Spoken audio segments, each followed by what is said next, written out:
When you look at what we're moving and from a data center perspective, you're talking about product that's holding data for their clients. And so trying to eliminate or minimize how long that's down, how long they're trying to get it back up or just turn it on, period. That's where it gets pretty critical in the data center move world. Those shipments, those racks, that equipment, you got to get it up versus, you're meeting installers, you're meeting a big group of people to kind of make some big moves and get some stuff turned on pretty quickly, which is super important in their world. For me, the security is probably the biggest differentiator. It makes you look at the equipment differently. It makes you look at the communications and the chain of custody differently than you would a skid of printed matter. Especially in the computer rack world where we're taking them to data centers, you have to have trailers with the correct spacing for the securing mechanisms, whether it's E-track or whatever. You have to have the right spacing to be able to maximize the number of racks you can get in the trailer. We have specific requirements for each client on what that looks like. So that changes your vendor base, it changes the capacity out there for that, and it changes the pricing. Chain of custody can be driven by a few things. Value drives that a lot of the time, but more importantly, to Eric's point earlier, is the data that may reside on that hardware. We do a lot of work supporting government programs for some of our clients. As you can imagine, the security and the chain of custody is a little more scrutinous in those shipments than it is for some others. New hardware doesn't get the scrutiny that used hardware does because it doesn't have data on it yet. So you've got variable degrees of chain of custody monitoring as well as security requirements depending on the content of the hardware that we're moving.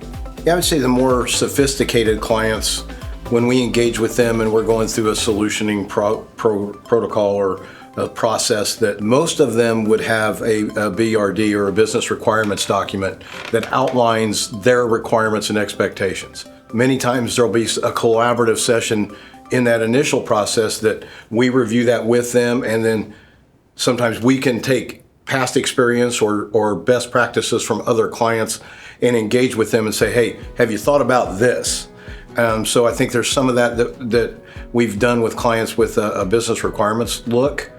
And then that usually translates into some sort of SOP or SOW that governs the program that we're working on. But it generally goes back to the requirements documentation.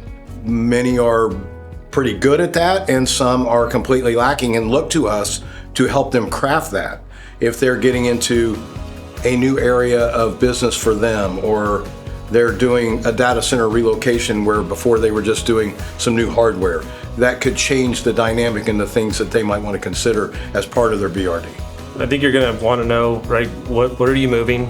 How far are you moving it? Statement of work as well. I think that leads into the BRD. Who needs to be involved, right? Of just when you talk about de-installers, when you talk about movers, when you talk about the labor, when you talk about the driver for the truck, right? Making sure all those folks are planned out for, and so making sure that data center folks are understanding that it's more than just let's move them. It's how do you get the right people in the room and manage that correctly.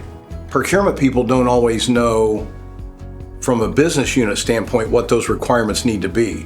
So once you get past the bid phase or into more of an implementation phase where the requirements documentation, the scope of work, and those things are crafted, then it's when you have to get the data center operations people understanding what they need.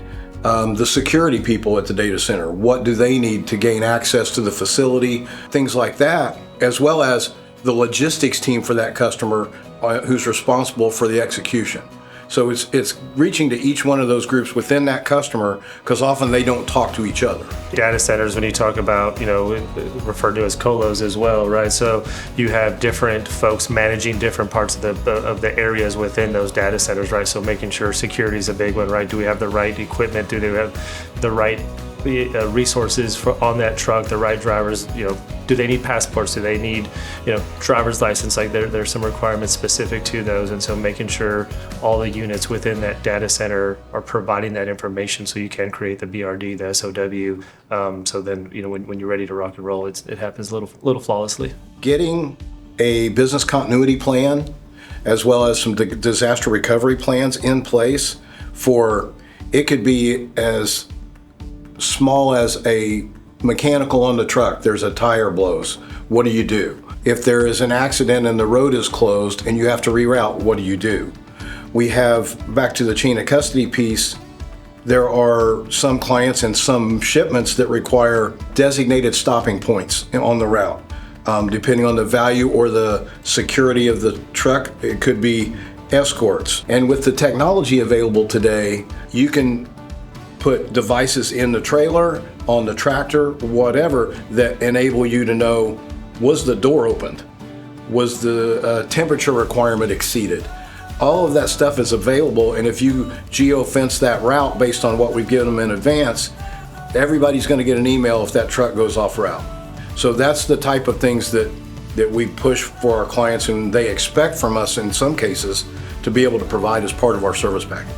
I think the visibility and the communication, right? You talk about the BCP plan, right? What does that look like, in ensuring that communication path is in place and followed when those things do arise. Because to your point, like, it's not going to happen flawlessly, but when it does happen, we know who to call, we know what that looks like, and we're communicating in real time to then them to be able to plan and communicate with their clients of, here's what it looks like and here's what we're on. So I would say that's the biggest one. That specialty locks has been something that's grown, where you can't just pop a trailer and get in there, right? It's the driver doesn't even have the keys. It's at the destination, and then those keys are where those reside. On at least the big data side, with what we call the hyperscale clients, which are those that have large data center clusters, and they are putting in thousands of racks per year.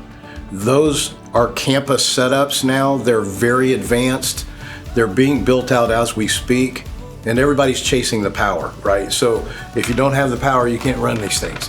So power is going to be a big part of what continues to evolve in the data center space. What we have seen the big guys do is they are standardizing as much as possible, from size of equipment, the build of the facility. The docks are laid out in a manner that is better conducive to handling racks.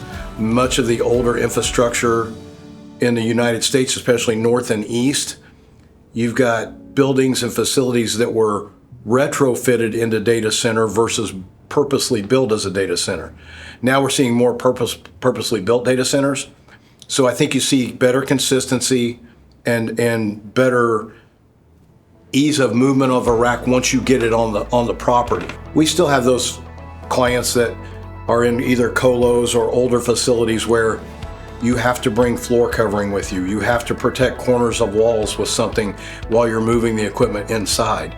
But I think, for me, the evolution of the data center itself has been a big piece of the consistency and the stabilization that we've seen in the way it's done. Clients are now going to delivering the new ones and taking the old ones out at the same time, right? So then you're getting less downtime, you're maximizing the crew that's already there. All the documents you put in place, you're using them for both pickup and delivery there at the same time. So instead of having those spread out, you're doing it at the same time, and it's really been helpful for all parties, right? One more component of that is, because of this rapid growth in the data center space, you have specialized companies and or crews that are dealing with that every day.